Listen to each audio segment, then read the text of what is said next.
होता है वो सभी जनजातियों में मैं ऐसा मानता हूँ होता होगा।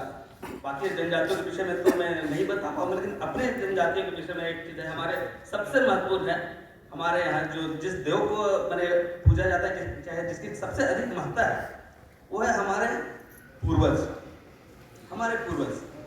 क्योंकि और अभी जगलाल जी बहुत अच्छी बात बताए कि हम अपने पूर्वजों को अपने से कभी भी अलग नहीं करते। तो ये हर जनजाति में है, हमारे जनजाति में, कि हम उनको एक हमारे अपने घर में एक विशेष स्थान है, विशेष जगह है, जिसको कि हम अपने समुदाय में भीतर घर कहते हैं। भीतर घर में हमारे जो भी पूर्वज है, जो मैंने हमसे जो बिछड़ के मृत हो चुके हैं, उनको हम कभी भी पिंडदान नहीं करते हैं, हम उनको भीतर घर में जगह देते हैं। और सबसे महत्वपूर्ण बात यह है कि वो भीतर घर में जिनको भी हम जगाते हैं, मैंने हमारे पूर्वज वो पुरुष और महिला दोनों वर्ग से रहते हैं, उनको हम हर परिस्थिति में, चाहे वो खुशी का क्षण हो या दुख, हर परिस्थिति में सबसे पहले हम उन्हीं को याद करते हैं। सबसे पहले, चाहे हमारे यहाँ जन्म किसी का हो तो हम उस पूर्वज को याद करेंगे, यदि किसी की शादी हो रही है तो सबसे पहले उस पूर्वज को याद करेंगे। यहाँ तक कि आपको मैं बताना चाहूंगा, कोई शुभ काम करना है, जैसे धनकटनी एक होता है, धनकट्टी का भी शुभ माना जाता है, तो धनकट्टी में एक बाईटंगी का व्यवस्था है, मैंने जो बाइल काटा गया उस सबसे पहले उसको टांगते हैं हम उस आसपास के पेड़ पौधे में, और उस जगह हम सबसे पहले हम उस पूर्वज को याद करते हैं जिसके द्वारा हम आज यहाँ उपस्थित हैं। तो ये जो भीतर घर की व्यवस्था जो मैं आपको बताना चाह रहा था, तो भीतर घर की जो व्यवस्था है वो इतना और इतना महत्वपूर्ण है, आपको मैं बताना चाहूंगा, वो इतना महत्वपूर्ण है कि उस भीतर घर में सिर्फ और सिर्फ जिस खानदान का वो भीतर घर है वही जा सकता है, क्यों नहीं उसी समुदाय का और कोई व्यक्ति हो वो नहीं जा सकता। ये इस भीतर घर की एक विशेषता है, वहां कोई दूसरा प्रवेश ही नहीं कर सकता है। और यदि जैसे अभी मैं बताना चाह रहा था कि भीतर घर में जिनको हम जगह दिए हैं अपने पूर्वजों को, वो इतने महत्वपूर्ण है। मैं कुछ घटनाओं का भी आपके सामने जिक्र करना चाहूंगा, साथ ही कुछ कल वक्ताओं के द्वारा कुछ बातें आई थी, उस पर भी मैं थोड़ा सा प्रकाश डालने का प्रयास करूंगा। क्षमा चाहूंगा, थोड़ा सा मैं समय अधिक लेने का प्रयास कर रहा हूं, लेकिन क्षमा चाहते हुए मैंने एक जिक्र करूंगा कि पूर्वजों का कितना महत्व है हमारे समुदाय में, समाज में। बहुत कुछ गलतियां जब होती है तो उसका प्रभाव तुरंत दिख जाता है हमारे समुदाय में, ऐसा माना जाता है, चाहे ऐसा है, इसको हम कोइंसिडेंट बोल सकते हैं, लेकिन ऐसा है। जैसे मैं आपको बताना चाहूँ एक घटना, अपने घर की घटना की बात मैं जिक्र करूँ, दूर की घटना से नहीं।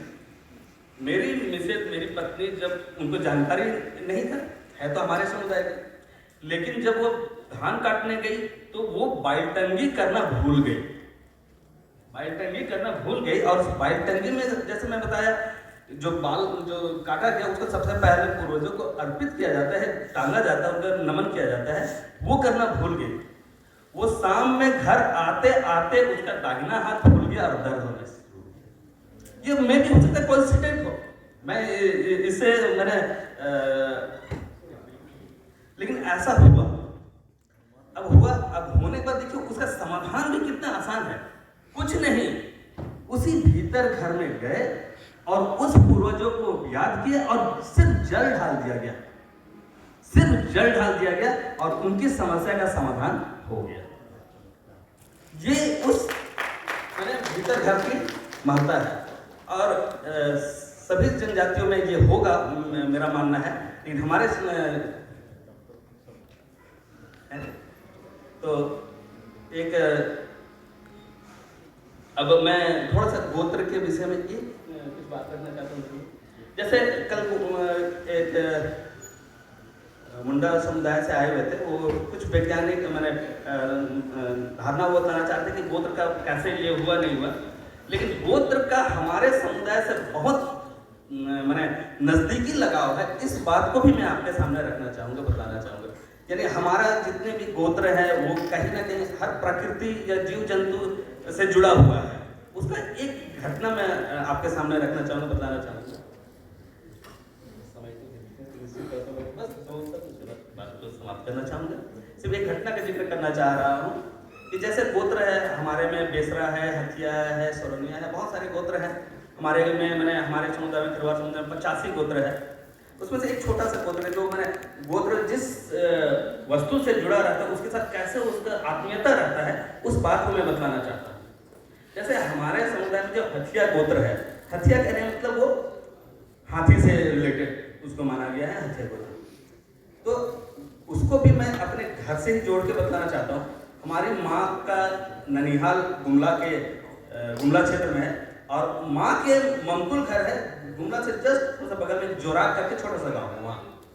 तो वो जो हमारे माँ के मैंने ममकुल घर है, वो घर हथिया गोत्र से रिलेटेड है। अब सोचिए, ये माँ का कहना है, व्यक्तिगत मेरे द्वारा देखा भी गया है ये चीज। सोचिए आज के डेट में गांव-गांव में मैंने देखा जा रहा है कि जंगल से हाथी आके गांव में घुस जा रहे हैं, तहस-नहस कर रहे हैं। लेकिन मैं आपको बताता हूँ कि उस हथिया घर में गणेश देवता जो आते भी हैं तो बड़ा इत्मीनान से उस घर में बैठ जाते हैं, और हमारी नानी मैंने माँ की मामी वो उनको सूप में लाके धान चावल अर्पित करती है, वो बड़ा प्रेम से खाते हैं, और उनके बाद उनको बोलती है कि मैंने अपने भाषा में उनको आपके सामने वही गणेश देवता अब डोरेमन जाए सीखिला। तो सोचिए, बस ये सब बोले कि हो गया, आप जा सकते हैं, वो इतना से उठ के चले जाते हैं। ये मैंने उस गोत्र से रिलेटेड मैं ये बात अपने बीच में बताना चाह रहा था कि ये संबंध है प्रत्येक गोत्र का, किसी न किसी जो जीव जंतु या प्रकृति से जुड़े हुए उनके साथ आत्मीयता है। इस बात को मैं आपको बताना चाह रहा था। समय का अभाव है, बहुत सारे वक्ता हमारे बीच में और भी हैं, और भी बहुत अच्छी अच्छी बातें रखेंगे। इतने ही कहकर मैं अपनी वाणी को समाप्त करना चाहता हूँ।